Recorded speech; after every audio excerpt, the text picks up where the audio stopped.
Iran से संघर्ष के बाद क्या इसराइल के पीएम नेतन्याहू को हो सकता है फायदा?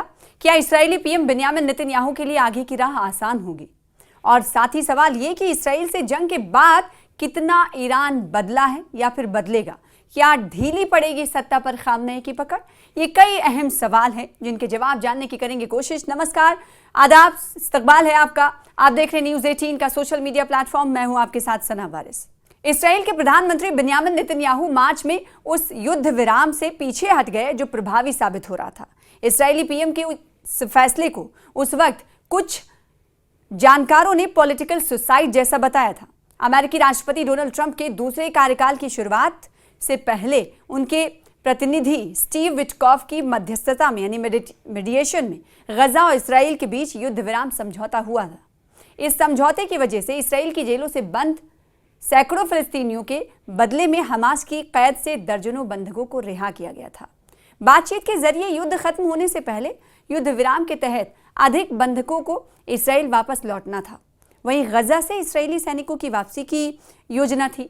संघर्ष से थक चुके इसराइली और फिलिस्तीनी इतिहास के सबसे विनाशकारी युद्ध के अंत के बारे में सोच रहे थे, लेकिन बिन्यामिन नेतन्याहू ने युद्ध का अंत नहीं चाहने के हवाले से राय जाहिर की थी। गजा में हमलों को फिर से शुरू करने का आदेश देते हुए नेतन्याहू ने घोषणा की थी कि जब तक पूरी तरह से हमास को खत्म नहीं कर दिया जाता तब तक लड़ाई जारी रहेगी। उनकी इस घोषणा से ये पैगाम मिला कि गजा में बचे हुए बंधकों की यरगमालियों की सुरक्षित वापसी उनके लिए पहली प्राथमिकता, फर्स्ट प्रेफरेंस नहीं रही है। कई इस्राएली लोग, खासकर बंधकों के परिवार, उनके इस फैसले से नाराज हुए। नेतन्याहू पर यह आरोप लगाया गया कि उन्होंने बंधकों की सुरक्षा और देश के हित से पहले अपने राजनीतिक अस्तित्व को प्राथमिकता दी है। 75 साल के नेतन्याहू पहले से ही इसराइल पर सबसे ज्यादा वक्त तक शासन करने वाले नेता हैं। उन्होंने हाल ही में एक प्रेस कॉन्फ्रेंस में कहा कि उन्हें अभी कई मिशन पूरे करने हैं और जब तक इसराइल के लोग चाहते हैं वो तब तक ऐसा करने की कोशिश करेंगे। इस हफ्ते के आखिर में नेतन्याहू ने ईरान के परमाणु कार्यक्रम के कथित तौर पर नष्ट होने को एक मौके के रूप में पेश किया और ऐसे संकेत दिए कि वो इससे चूकना नहीं चाहते हैं। नेतन्याहू ने संकेत दिए कि केवल वही बंधकों की रिहाई और हमास की हार सुनिश्चित कर सकते हैं, यानी उनके जरिए ही ऐसा हो सकता है और इसके बाद वो व्यापक क्षेत्रीय समझौते की दिशा में आगे बढ़ेंगे। लेकिन समय से पहले चुनाव कराना उनके लिए एक बड़ा जोखिम भरा कदम साबित हो सकता है। ताज़ा सर्वे के मुताबिक ईरान के 7-12 दिन के संघर्ष से नेतन्याहू को उतना फायदा नहीं मिला है जितने उन्हें उम्मीद थी। हालिया सर्वे के मुताबिक 120 सीटों वाली इस्राएली संसद में सरकार बनाने के लिए गठबंधन बेहद महत्वपूर्ण है और नेतन्याहू की पार्टी अकेले बहुमत हासिल करने से चूक सकती है।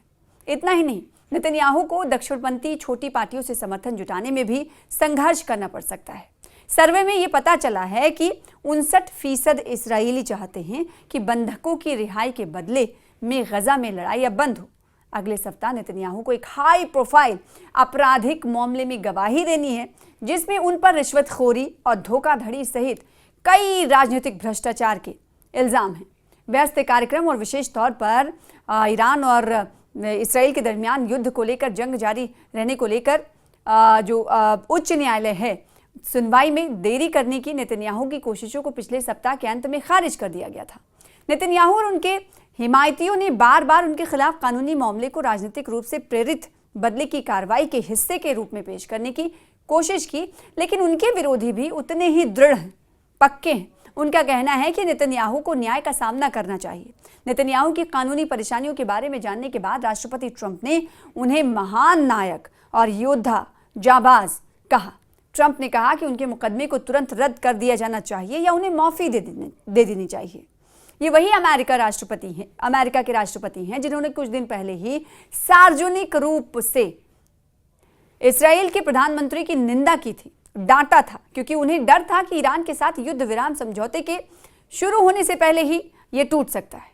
कई इस्राएली अंतर्राष्ट्रीय मंच पर आरोप लगाते हैं कि नेतन्याहू ने गजा में युद्ध को अनावश्यक रूप से लंबा खींचकर इसराइल की वैश्विक स्थिति और इसकी आर्थिक संभावनाओं को नुकसान पहुंचाया है। अधिकतर विश्लेषकों का, अधिकतर जानकारों का मानना है कि गजा में युद्ध जारी रहने और इसराइली बंधकों की रिहाई नहीं होने की स्थिति में इसराइल में नए चुनाव के बारे में सोचना कठिन होगा और अब सवाल ये कि इसराइल से जंग के बाद कितना बदला है ईरान और बदलेगा कितना। तो इसराइल के साथ युद्ध ने ईरान को काफ़ी कमज़ोर किया है और इससे उनकी छवि भी कमज़ोर हुई है। युद्ध के दौरान इसराइल ने ईरान के हवाई क्षेत्र के अधिकांश हिस्से पर कब्जा कर लिया था और उनके सैन्य ढांचे पर हमला कर दिया। ईरान के रेवोल्यूशनरी गार्ड और सेना के शीर्ष कमांडरों को इसराइल ने संघर्ष के शुरुआती दौर में बहुत आसानी से मार दिया। इस युद्ध में सेना को कितना नुकसान हुआ ये अभी भी स्पष्ट नहीं है, साफ नहीं है। इस पर तनाज़ा है, यानी कोई ज़्यादा बोल रहा है, कोई कम बोल रहा है। लेकिन सेना और रेवोल्यूशनरी गार्ड के ठिकानों और प्रतिष्ठानों पर बार बार बमबारी से पता चलता है कि ईरान की सैन्य ताकत काफ़ी कमज़ोर हुई है। ईरान में सेना को मजबूत करने की प्रक्रिया में लंबे समय से देश के संसाधनों यानी रिसोर्सेज का एक बड़ा हिस्सा खर्च होता आया है। इस बीच जंग के दौरान ईरान में अली खामनेई की नीतियों पर बढ़ती असहमति भी, क्या ये नेतृत्व परिवर्तन की शुरुआत है, ये सवाल उठ रहा है। ईरानियों की एक बड़ी संख्या देश के आला leader, supreme leader Ayatollah Ali Khamenei को इसराइल और अमेरिका से टकराव की स्थिति के लिए जिम्मेदार भी मानती है। उनका मानना है कि इस टकराव की भारी कीमत देश और आम जनता को चुकानी पड़ी है। कई ईरानी नागरिक खामनेई को इसराइल के विनाश की विचारधारा को आगे बढ़ाने के लिए दोषी मानते हैं। ये एक ऐसा विचार है जिससे अधिकांश लोग सहमत नहीं हैं। कुछ लोग खामनेई की परमाणु शक्ति हासिल करने की जिद को भी सही मानते हैं।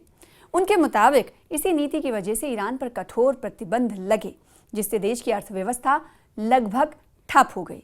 इसराइल के साथ युद्ध शुरू होने के बाद बीते 2 सप्ताह में इसराइल के लिए जासूसी करने के आरोप में कम से कम 6 लोगों को मौत की सजा दी गई है। जी हाँ, 600 लोगों को मौत की सजा दी गई है। बल्कि देश में अर्थव्यवस्था और अराजकता की ओर बढ़ती हुई तस्वीरें दिख रही हैं। ऐसा अंदाजा लोगों की तरफ से लगाया गया कि ऐसी तस्वीरें दिख सकती हैं। इस जंग में एक चीज जो विनाश से बच गई वो है ईरान की बैलिस्टिक मिसाइलें। इन मिसाइलों को ढूंढ पाना इसराइल के लिए मुश्किल था, क्योंकि वो पूरे देश में पहाड़ों के नीचे सुरंगों में रखी गई है। इसराइली डिफेंस फोर्सेस के चीफ ऑफ स्टाफ इयाल ज़मीन ने कहा कि इसराइल ने ईरान पर अपना पहला हमला ये जानते हुए किया कि ईरान के पास सतह से सतह पर मार करने वाली 2500 मिसाइलें। ईरान ने जो मिसाइलें दागी उनकी वजह से इसराइल में काफ़ी विनाश हुआ और लोगों की मौत भी हुई।